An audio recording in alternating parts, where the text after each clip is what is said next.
Now then, I am trying out a very different sort of video here. So this isn't about how to do anything with Foundry. This is specifically going through how I've used Foundry in my Curse of Strahd campaign. So for you as a DM, I mean, this is just me full-blown Curse of Strahd spoilers here. So if you are a player in, or if you don't want to know anything about Curse of Strahd, this video isn't really what you want.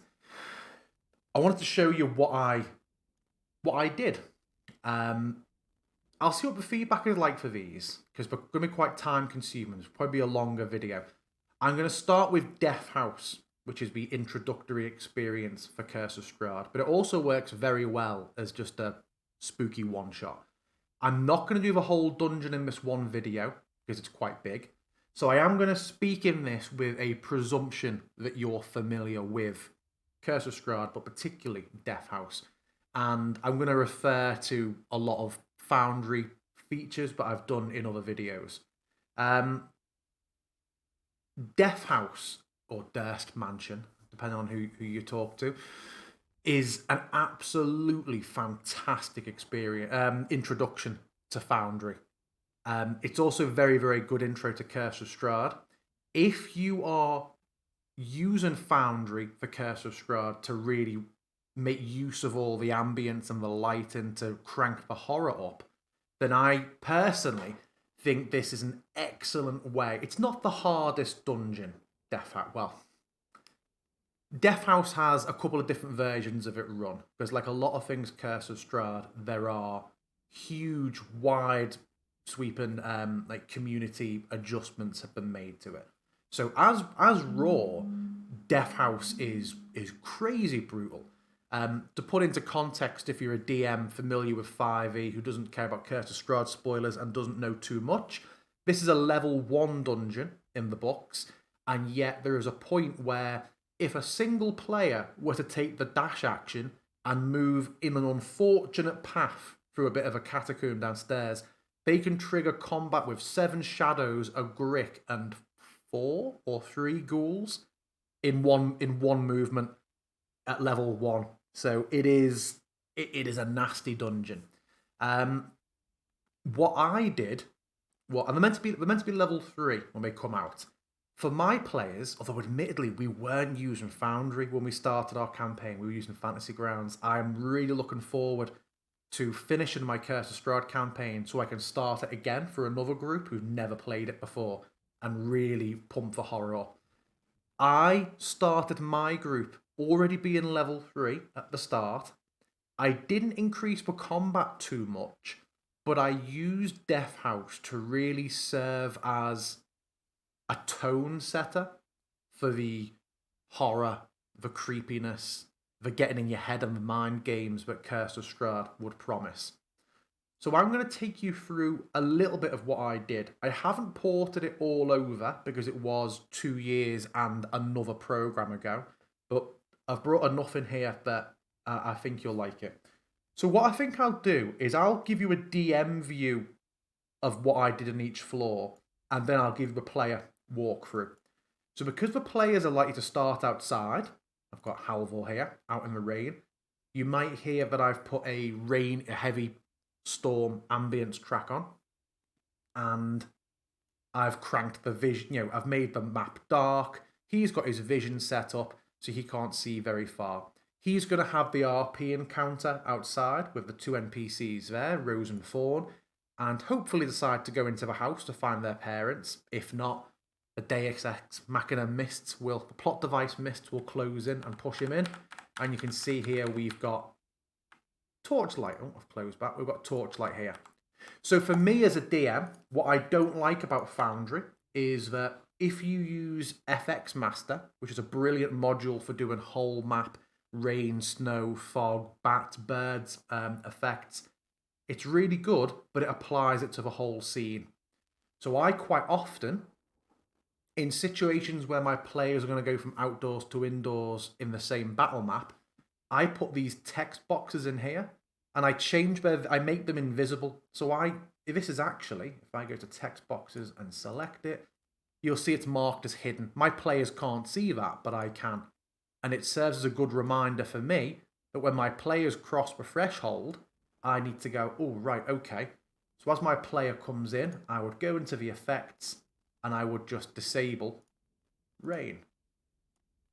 And then once we're indoors, that doesn't matter. Now, I don't use the module that applies sound effects to doors opening and closing. I don't know why. I should. I'm going to start using it soon. But there is a module where you can set a default door open and close sound on each scene, and then you can override each door. So I could just have creaky interior doors for all of these, but the front door to the big spooky house has to have something special, doesn't it? So you could set an even creepier one in there.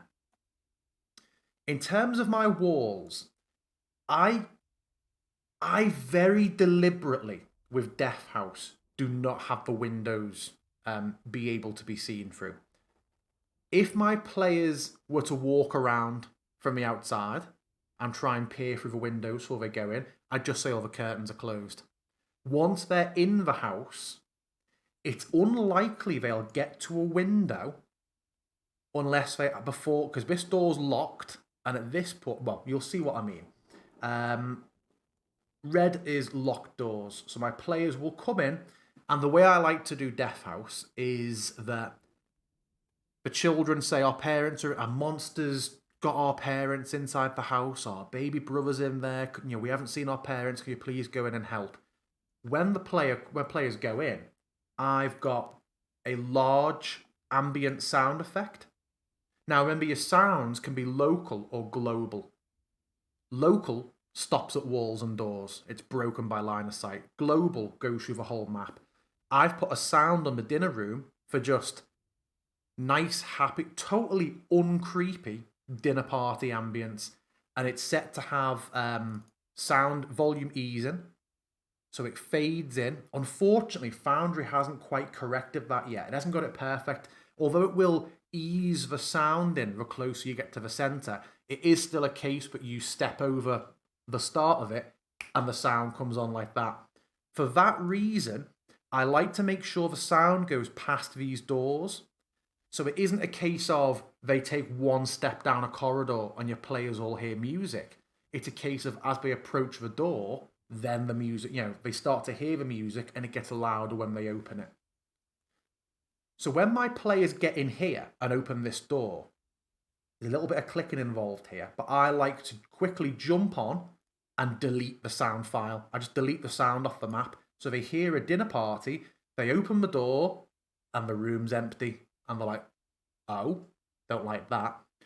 What I tend to do at that point is that, and this is the only time I've really used this, I would lock the doors behind them, which they possibly wouldn't hear.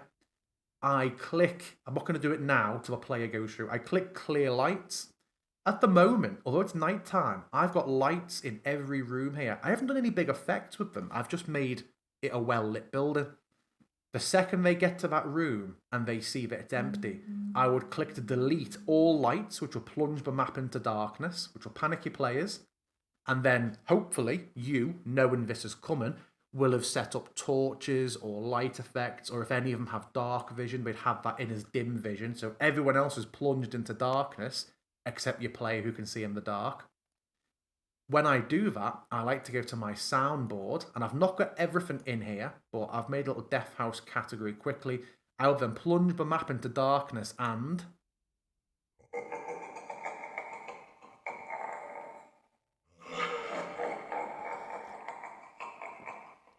that would panic your players, obviously. The reason I haven't put windows on here is all the windows are covered by curtains, and to really ramp up how trapped they are and how messed up this house is and something spooky's going on, I have it when we pull the curtains open, there's just brickwork. They're just bricked in the building. The doors are bricked over or are locked and just can't be budged, and they are now trapped inside the Death House. Now, something doesn't happen in every room in Death House, but your players don't need to know that. There's a whole concept called Marks of Horror, which a good friend of mine and another moderator of the Curse of Strahd Discord and the DM of Twice Bitten Dragna Carter. If you're running Curse of Strahd and you've looked online, you probably know his name already. he's done some great videos and guides to what's called Marks of Horror. Curse of Strahd just has this whole section of Marks of Horror, and what it basically means is creepy shit for the sake of it. Just horrible little noises, things to unsettle your players, spells that don't behave how they should. A very common one being Mage Hand. Someone who's had Mage Hand for years might cast it in Barovia and find that while they're in Barovia, it's a skeletal hand. You can just do really unsettling stuff, and especially if your players are new to Foundry or don't know Curse of Strahd, the lack of vision and how dark it is can be super creepy for them. So I've got a sound, well, you could make an ambience track of just unsettling.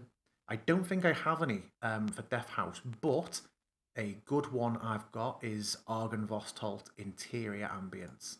If I start playing that, and I might even quiet down the rain.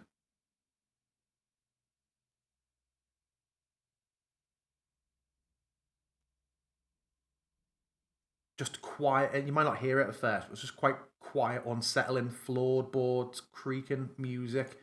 So I haven't put a huge amount in all of these rooms. Just looking around in the dark with creepy noises will probably unsettle your level 1 players enough. If they choose to unlock this door and go into the wolf den, you might have I don't think I've got it yet. You've got lockpicking noises you could do. If they do make it into the room, then I don't like doing it all the time. You could put an ambient effect on the wolf statues that they're always growling, but that quickly, when the sound never stops, that becomes a bit annoying. But you could just have, as they open a door. Now, because all the lights have been plunged off by this point, it's a dark room and they just see wolves.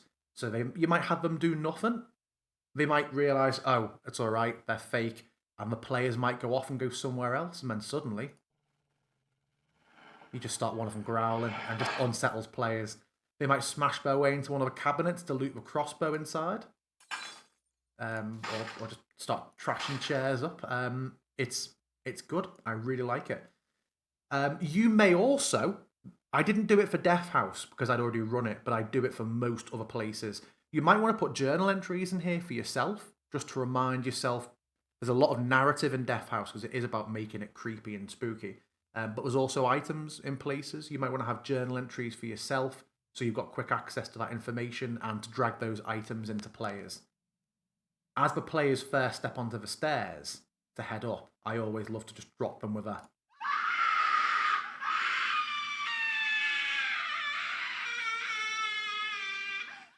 Okay, I'm stopping, it goes on far too long. I might stop that off a little sooner than that. So, then they head upstairs.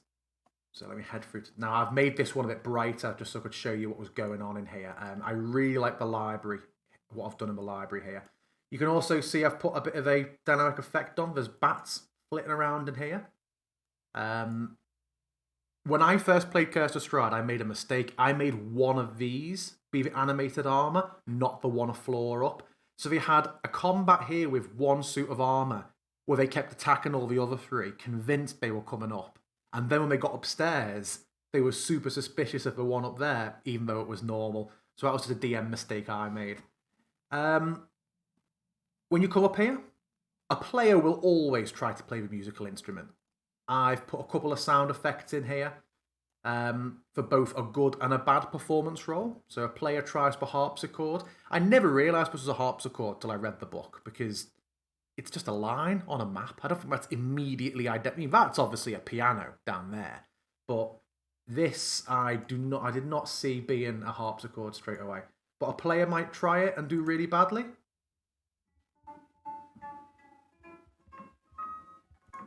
Or they might do very well.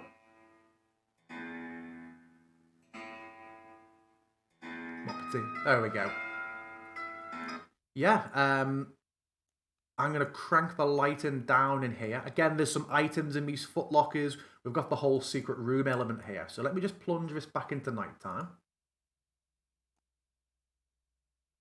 I did a couple of things with the study.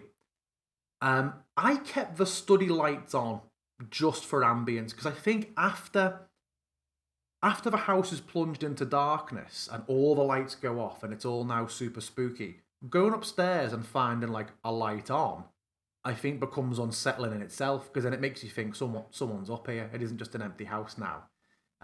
So in here, I'm just going to drag Halvor back in. Oh, his torchlight has defaulted to being off. I actually need to update his vision. There we go. So in here, I did a couple of things. I normally have it so that even though I turned the ambience down before, I like to crank the storm back up in this room. Now, you might want to do this through playlist toggling, but you might want to just create an area sound effect. I saw another DM do this, Pyram King. He's another member of the Curse of Strahd Discord server. What he had done was, on the walls of this room, he put walls and windows in just for this one room, but he also drew an exterior wall a ways out. Now, what that meant is that player vision extends up to and then hits a dead line. You have a dead wall. So I don't know about you, but I feel like that gives a real impression of height to the room. Like these tall library windows are there. Now I've put a lighting effect outside, which using the new lighting effect is set to lighting and experimental. Now, if I had more time, there are options in here where you can link lighting to a sound effect, a sound channel. So what that means is, if you don't want to have rain and thunder constantly playing like we have now, but you want to be able to just go into a soundboard and drop a big thunderclap. Drop a big thunderclap, he says. It's not playing it. There we go. You can have it so the lightning effect comes flashing in the window only when that happens, which is hella cool. So in here, yeah, I think that gives some really cool stormy night ambience. I've got a light effect and a sound effect of crackle and fire on the fireplace. It gets louder and quieter as you get closer and nearer. Because I'm in with the DM view, I can see the door to the secret door here. Players would not see it automatically, but if they make the check, you can click to open it, and then they see inside. I'd normally, I think the trap is actually deactivated there, but where there are traps, I normally put a little marker on. Same to the rain effect downstairs, just so I can see what's going on. Then we would head further. Oh, if you did what a lot of guides do and have Lancelot the dog hiding in here, you could even put a sound effect of, either on a soundboard effect of dog whimpering or a little radius sound over here. We head upstairs again. Now, this is where your players may have their very first combat. Now, for some reason, I didn't have the animated armor in here, so I have put Strahd's animated armor. It's obviously not that. I just wanted a token. As you can see, there's a suit of armor. I have put a token over it, and I've marked it as hidden. So combat doesn't have to be you dragging everything onto the map when you need it. It can be there already and hidden, waiting to go. You may have also heard a horrible crying noise then. I have put in the baby's crib room. Now, the reason I keep having to fix the vision is because I'm being very lazy. I'm not fixing it in the menu, I'm fixing it on the map because I don't want to change it for my live campaign. So as there's a baby's crib room in here. Again, this is another room which is mostly about lore. If you've read much about Curse of Strahd, you'll know that a lot of people do two paths through Death House.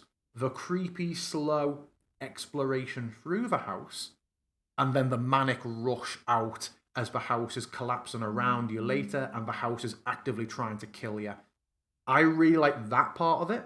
So I like having it be slow and quite uneventful. We might get a lot of lore, a lot of small items and books and, and small irrelevant loot. A lot of DMs, I think I'm going to do this next time, also have it so that when players wake up in Barovia, they've lost all of their items. Like, they've pretty much got the clothes on their back, sometimes even less. You can do that, and then things like knives and forks in the kitchen, a banister pole start to become like weapons, and it really, when the players have been dropped down so low and have so little equipment, you don't need to have a lot of enemies. We're going to be terrified all the way through this. So I don't do much. What I'm going to do is the whole escape from Death House I'm going to do in another video. I think I'm going to do 1, 2, 3, and 4 on this video. The catacombs, everything down there, and the escape in the next video. So on here, other than the lore of the module, obviously the doors to outside are locked. We've got 2 things. This is a baby's crib. A baby is part of the plot to Death House. I have put a baby crying sound on here as global. So as they come up the stairs, they'd probably see the suit of armor and be worried, except straight away, there we go, they start to hear a crying baby. And I think that can distract them from the suit of armor. And then it can also get in their heads when this combat kicks off that was just a baby screaming over all this combat of this suit of armor. It can cause some really interesting, player decisions. If someone thinks, I'm not fighting, I've got to find this baby, and they're running off and splitting the party, it can really increase that horror. We go in here, and obviously again, they find there's crying coming from an empty room with no baby in it. Some people like to have the bedcloth bundled up and moving, so they're expecting either a baby or something really creepy, and then they move it, and there's nothing. And you can delete the sound if you want at that point. Or you can keep it going if you really want to mess with their heads. Secret door here, behind the mirror that leads up to the attic. Great opportunity for a little glass smash sound effect as you unlock the door, as you reveal the door to your players. And they can see the staircase to head up. Brings us up to Death House 4. Now again, very little happening up here. This is one where the only thing that really happens up here is the encounter with the ghosts of the 2 children. There's the model of Death House, Durst Manor, if you want to give them some more meta information about the house. Everything else up here is kind of extra lore, like letters and notes which have been added by the community, like Dragna Carter and Mandy Mod. So there's not a huge amount for me to talk about up here. Again, I like to have the windows bricked over all the way. Some people don't like that. You are very welcome to change it. And then we have, I added some like spider chittering or rat noises up here. Secret doorway that heads you down into the catacombs, where I'll start my next video. So to quickly show you what I think it looks like for Halvor entering the house, we come up, he enters. I turned off the rain at that point.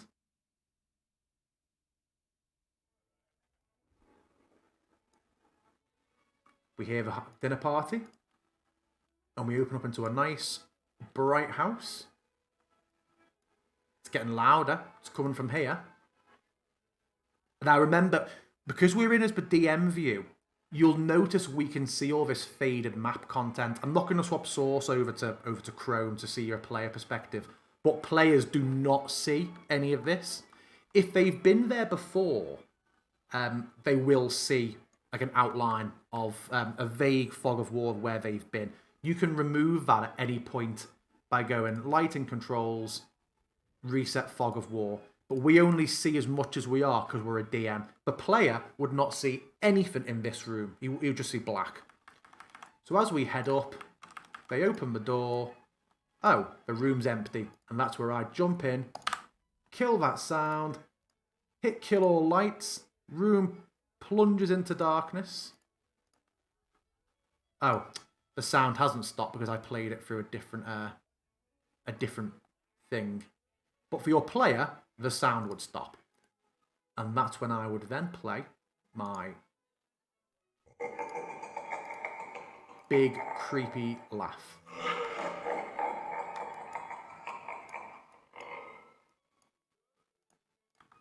Yeah, that sound isn't stopping at all.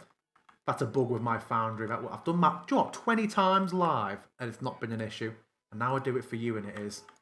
So we're in a death house now, which is completely in the dark. Advanced stuff you might want to do. I have seen a lot of people. I've done it myself for my. I showed my players how to do how to use Foundry by taking us back to Death House, and because I'm a bit of a wind up, I changed it all and I mixed it all up. Oh, the sound has now stopped. Obviously, it wanted to get to the end of that clip before it finished playing. That doesn't normally happen. Um, I added in from the token library loads of cobwebs and huge blood stains all over the floor of the hall. And I think I actually put in the dining room, I sat a skeleton in each chair. And I did something else, put a big coffin along the table. Now, I had all those on as tokens, but I just selected them all and made them invisible. When I turned the lights off and played the creepy laugh, I quickly zoomed out, highlighted everything on a token level, and removed the invisibility. So when the players are in this nice empty dining room and it plunges into blackness, they light a torch and there's skeletons all around them. I'm like, Jesus Christ. They step out into the hall, and the nice big empty hall they were in 5 minutes earlier is now just slick with blood and cobwebs everywhere. You can really make it creepy. Let me know if you found this video useful. I've got almost all of Curse of Strahd laid out, so if there's sufficient interest in these, I can go through all of Curse of Strahd and just show you how I've set it all up in Foundry. But if it's not an interesting sort of video concept, I don't want to do it all. So my next video, or one of my next videos in this series, will be going down that staircase into the catacombs beneath Death House and escaping it. Hope you found it useful. Leave a comment, let me know, and I'll speak to you soon.